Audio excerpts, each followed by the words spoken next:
2C. Hello and welcome to One Cool Thing, PC Mag's daily show on Facebook where we show you one cool thing which we are testing out in the PC Mag labs. I'm Sasha Segan, this is Victoria Song, and we are taking your comments and questions, of course, about the product which we are showing today or any other product which we may or may not be testing out in the PC Mag labs. Ask us. Find out. In any case, what we have here today is right here, isn't it? Yes, it is the Samsung Gear Sport, which, you know, is their latest hybrid fitness tracker smartwatch. So they went from the Gear S to the S2 to the S3 to the S Port. Yes, Port the S is Port. what comes after 3 in their numbering scheme? Yes. Port. It's a nice fine wine, a port wine. It's a rich porty. ruby color. It's a rich. Is it sippable?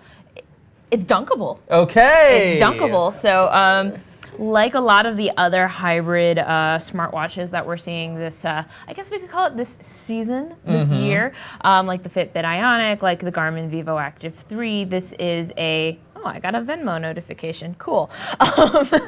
This is a 5 ATM water resistant, so swim proof smartwatch. It has Samsung Pay, so it's NFC capable. So we're seeing a lot of these smartwatches with a fitness focus that have NFC and that are swim proof. So now, what makes this specifically more of a fitness focus than, say, the Gear S3 Frontier, which is waterproof and rugged and has fitness apps on it? So what this does is that it just puts the fitness front and center. So you've got a slimmer form factor, which makes it easier for, like, when you're running, it's not gonna like swing back and forth.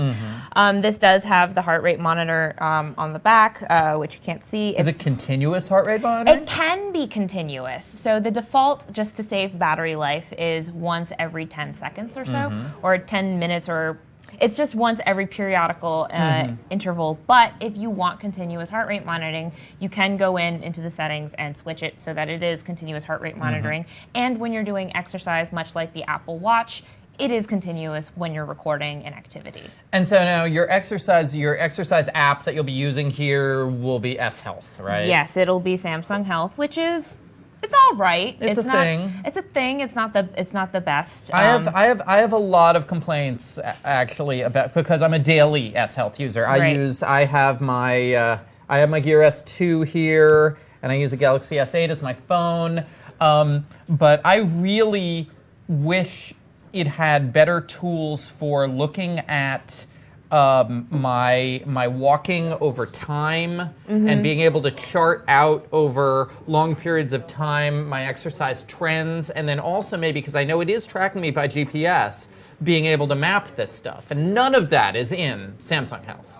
So that's true. You can map your runs using, one of the nice things about the Samsung Gear is that it has third-party apps and it has that ecosystem in a way that more recent fitness hybrid, like these hybrid tracker smartwatches, like the Fitbit Ionic, it doesn't really have an ecosystem yet because it just launched and it just launched their SDK.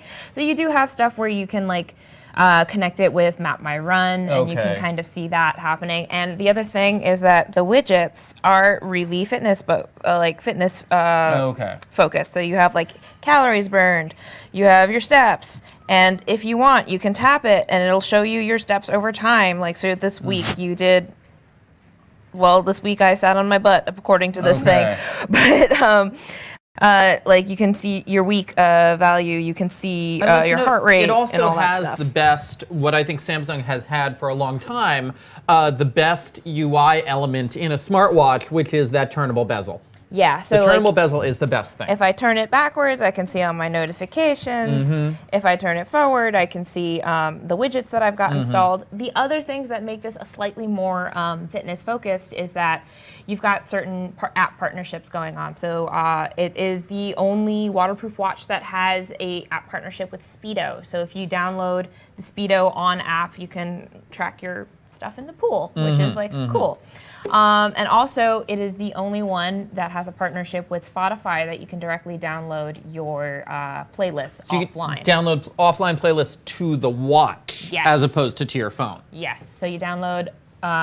So I tested it out. I downloaded my gym playlist to the watch, and then you just connect a pair of Bluetooth headphones to it, and then you don't need your phone per se. So that's kind of cool.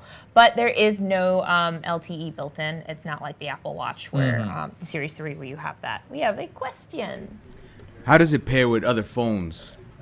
All right. So here's the thing. It is platform agnostic, kind of. So you can connect it with the iPhone. You'll need to download 2 apps. You'll need to download the Samsung Gear S and Samsung Health if you want that. But the experience across platforms isn't equal. You're going to get the best experience if you have a Samsung phone. How about non-Samsung Android phones? It'll be quite similar.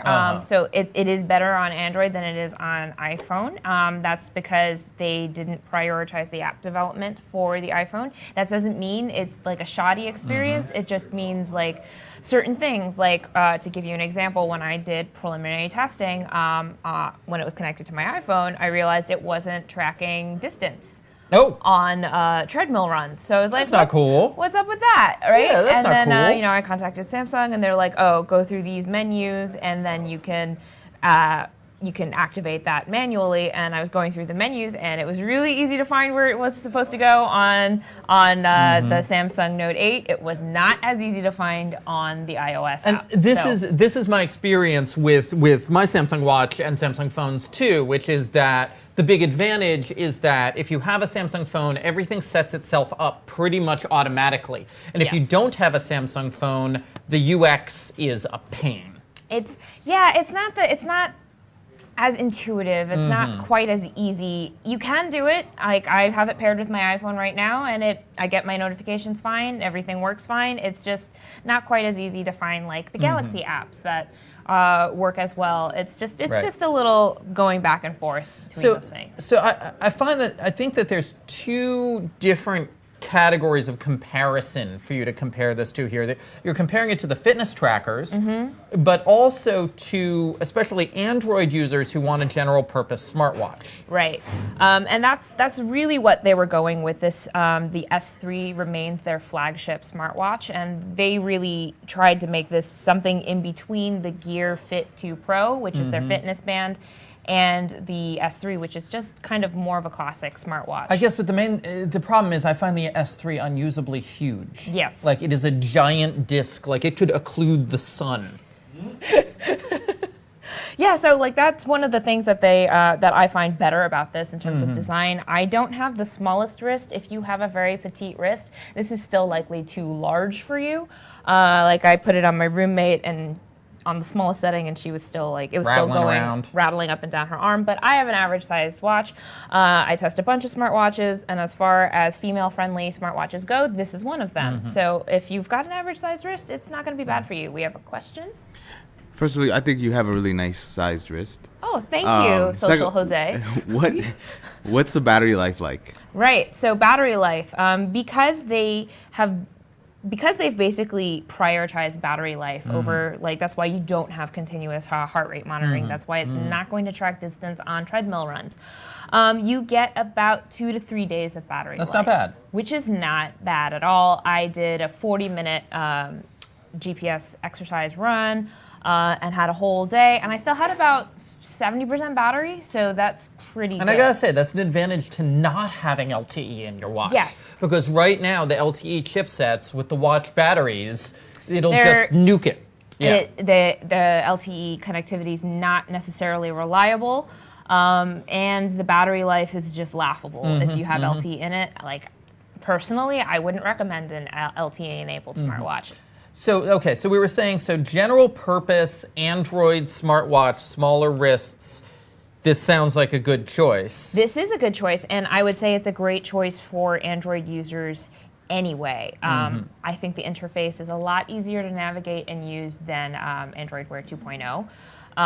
And I find that I don't get as much dropped connectivity between my phone and the smartwatch as I do with Android Wear. So if you're an Android user, I'm gonna say that this should be at the top of your list if you want a smartwatch. But how about if you are genuinely more fitness focused? If you're genuinely more fitness focused, you're going to want a dedicated fitness tracker. If you are more fitness focused and all you want is the occasional app notification, the Fitbit Ionic is probably better for you. That has like a 7-day battery life.